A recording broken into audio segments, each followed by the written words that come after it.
Kau yang membuat rakyat terzolimi. Kau tidak berani datang ngutus kuasa hukum. Hari ini kuasa hukum kau nanya-nanya kami hadir atau tidak. Hadir nih, Edi Mulyadi datang. Prinsipal semuanya datang. Kau yang tidak pernah datang sekalipun sejak kami gugat. Kau yang tidak pernah tunjukkan batang hidungnya pun sekalipun sejak kami gugat. Jadi kalian jangan memaksa kami taat hukum sementara kalian sendiri tidak pernah menghargai pengadilan, tidak pernah menghormati hukum, tidak pernah datang ke pengadilan. Nih, purnawirawan TNI datang penggugat. Kau yang nggak pernah datang, kau yang nggak pernah hadir, kau yang tidak taat hukum, kau yang tidak beritikat baik.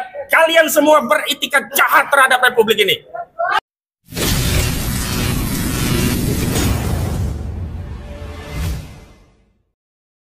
Sidang mediasi ketiga untuk perkara perbuatan melawan hukum di Pengadilan Negeri Jakarta Pusat dengan 8 tergugat yang terkait dengan proyek Pantai Indah Kapuk 2 atau PIK 2 dan penggugat 20 tokoh, Selasa, tanggal 25 Februari tahun 2025, kisruh dan berakhir deadlock.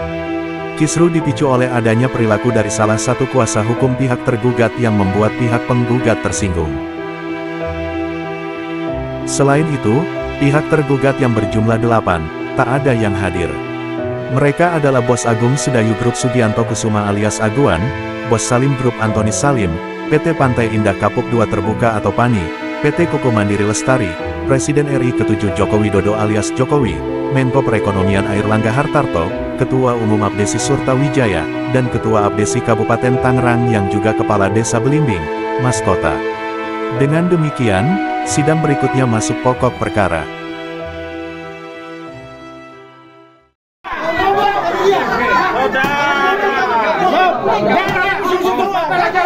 Gak usah banyak balas. Sudah, kemarin saya nggak inginkan. Anda bicara orang dengar.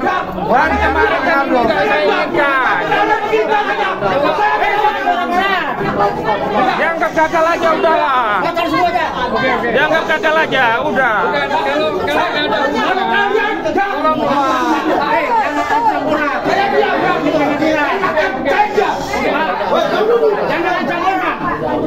Ini pengadilan.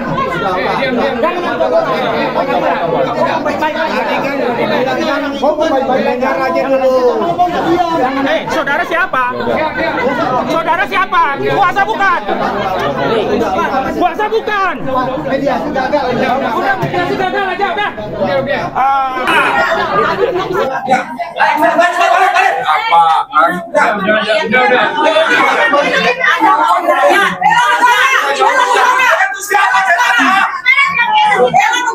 Saya takut ya sama kalian semuanya.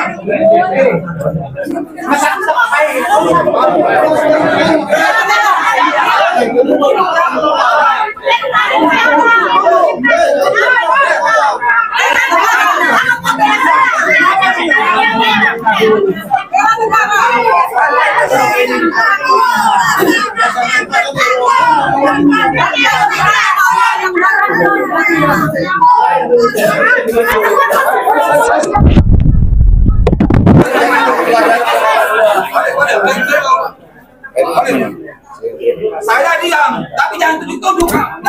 Itu nggak ada namanya. Bilang tidak ada. Gimana? Ini saya di sini pengadilan tahu nggak? Jangan main-main sama saya.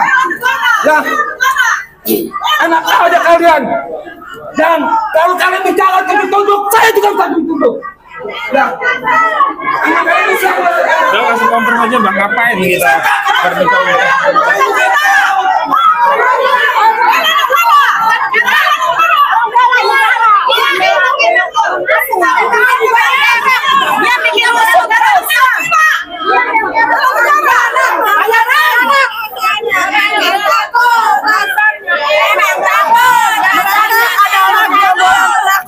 Bela negara Pak adalah gelombang kita pribumi, jangan bela Cina. 3 kali mediasi, tidak ada perampok penjara negara Indonesia.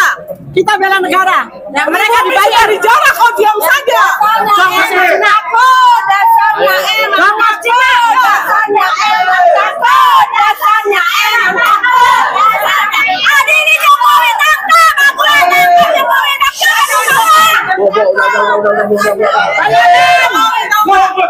Awas, polisi rakyat.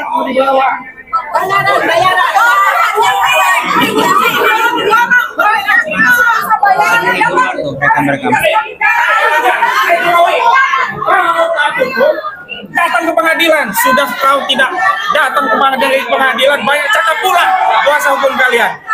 Kau sudah dipanggil patut, bukan hanya lewat kuasa hukum Aguan, Antoni Salim, Jokowi. Kalian ini yang sudah menyengsarakan republik ini. Kalian menyengsarakan rakyat Banten.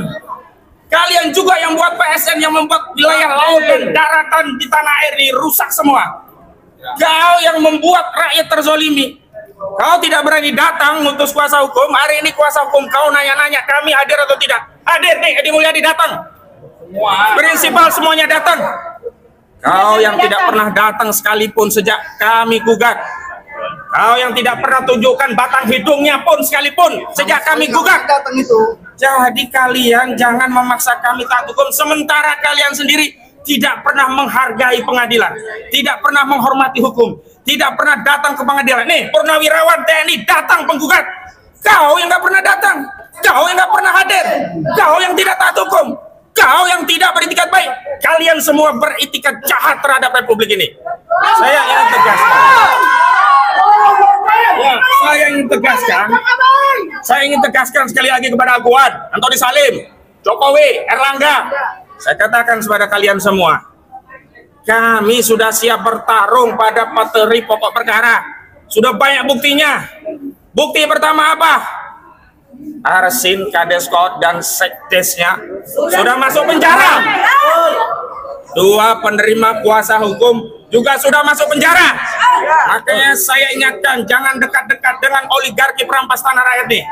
Kalian bisa ditumbalkan seperti Arsin dan juga kuasa. Kalian jangan mau, jangan makan duit haram dari Aguan. Aguan dapat duit dengan merampas tanah rakyat. 7 lapis bumi akan menghimpit kalian. Siapapun yang makan tanah rakyat Banten. Tanah rakyat Banten itu punya tuah. Siapa yang berani berbuat zalil kepada tanah Banten, maka kalian akan siap menerima tuah. Kalian bisa lepas dari peradilan dunia, tapi sekali-kali kalian tidak akan pernah lepas dari peradilan Allah Subhanahu wa Ta'ala. Kalian pasti di dunia juga kezaliman kalian akan dibalas. Makanya kita akan menunggu dari Bareskrim Mabes Polri untuk meningkatkan kasus ini. Jangan hanya Arsin, Sekdes, kemudian SP dan Chandra saja yang ditetapkan tersangka yang ditahan. Ya kan? Aguan, semua yang terlibat, termasuk yang menerima manfaat dari barang curian tanah yang dirampas dari rakyat, ini juga harus dilibas, harus ditangkap. Sederhana saja, sederhana. Kasus pencurian motor dengan modus memalsukan BPKB dan STNK, itu yang ditangkap bukannya maling dan yang memalsukan BPKB. Yang memasukkan STNK enggak, tapi juga yang menadah motor curian ini juga ditangkap. Hari ini sertifikat itu siapa yang nadah? Terbukti Agung Sedayu. Betul. 263 SKGB itu diakui punya anak usaha Agung Sedayu. Mereka yang ngomong, BPN juga udah ngomong, Menteri ATR juga ngomong. Itu punya Aguan, punya Agung Sedayu. Untuk proyek industri properti PIK 2 yang proyek ini punya Aguan dan Antoni Salim. Kalian selama ini didiamkan, rupanya tambah lama tambah kurang ngajar kalian kepada tambah kurang ngajar kalian kepada negara ini. Tambah kurang ngajar kalian kepada rakyat Indonesia. Ingat, ini saya terangkan sebagai orang Islam. Siapa saja di dalam akidah kami umat Islam yang mati membela hartanya, maka dia mati syahid. Maka rakyat Banten yang berasal dari peradaban Islam, Kesultanan Banten Islam, itu siap membela hartanya.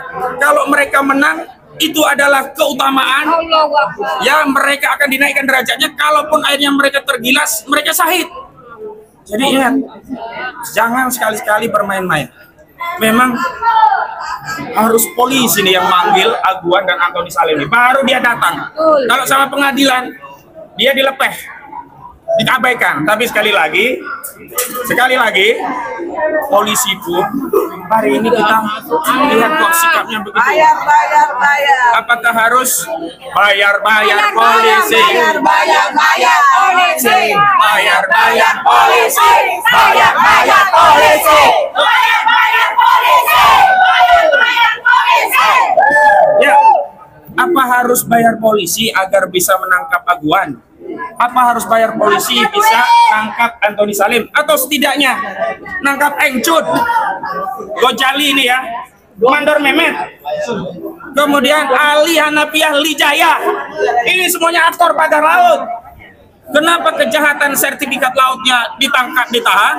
Pagar lautnya yang ngejogrok, yang kelihatan, nggak ditahan-tahan sampai hari ini. Padahal kalau pagar laut itu bisa ditangkap dengan pasal 98 Undang-Undang 32 2009 tentang lingkungan hidup, ancaman pidananya minimal 3 tahun, maksimal 10 tahun, dan denda minimal 1 miliar, maksimal 10 miliar. Kenapa KKP ngambil sanksi yang ecek-ecek, denda cuma 18 juta perak per meter?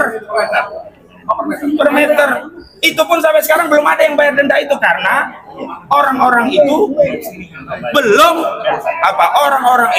belum ditemukan pelakunya, begitu. Ya.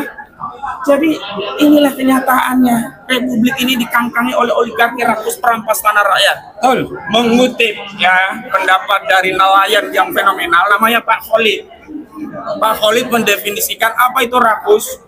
Jurang dalam tak bertepi. Jadi semua kalau dimasukkan ke orang rakus nggak akan penuh jurang itu. Betul. Seluruh republik ini kalau dimakan sama Aguan, dimakan Antoni Salim, dimakan Erlangga Hartarto, nggak akan kenyang mereka. Karena apa?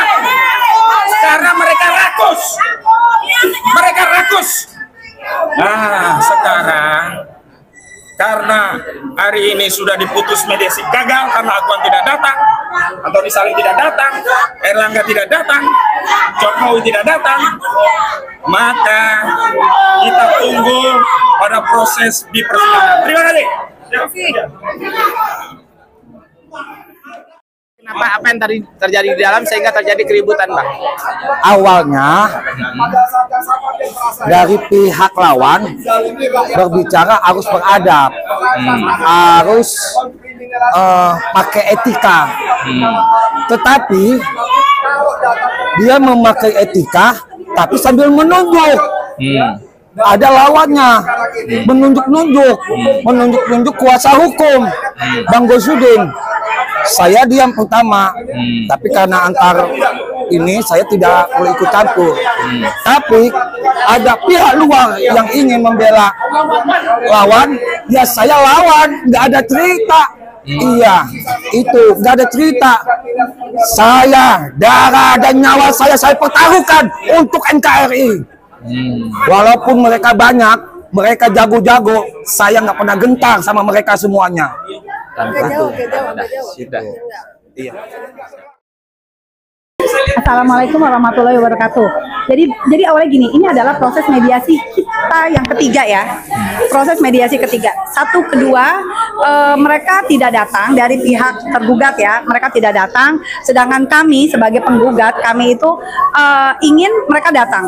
Mediasi tidak akan menjadi mediasi apabila kita hanya berhubungan dengan pengacara.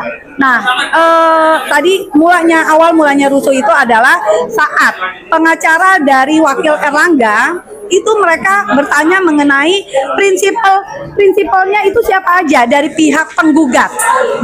Jadi mereka sepertinya pengacara Erlangga ini ingin tahu siapa datanya kita. Nah, kemudian dibantahlah oleh advokat Kocinudin, yaitu kenapa dia mau tahu kalau misalnya prinsipal tergugat itu juga tidak datang. Apa untungnya, apa maksudnya gini? Apa maksudnya mereka ingin tahu mengenai penggugat prinsipalnya siapa yang mau datang.